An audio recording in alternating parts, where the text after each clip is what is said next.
மனிதன் என்பவன் தெய்வமாகலாம். வாரி வாரி வழங்கும் போது வள்ளலாகலாம். வாழை போல தன்னை தந்து தியாகியாகலாம். உருகியோடும் மெழுகு போல ஒளியை வீசலாம். மனிதன் என்பவன் தெய்வமாகலாம், தெய்வமாகலாம்.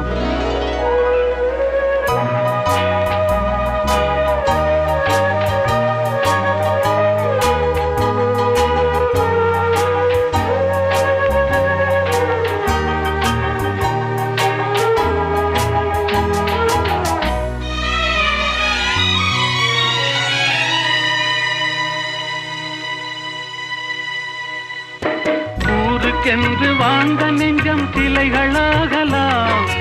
உறவுக்கென்று விரிந்த உள்ளம் மலர்களாகலாம்.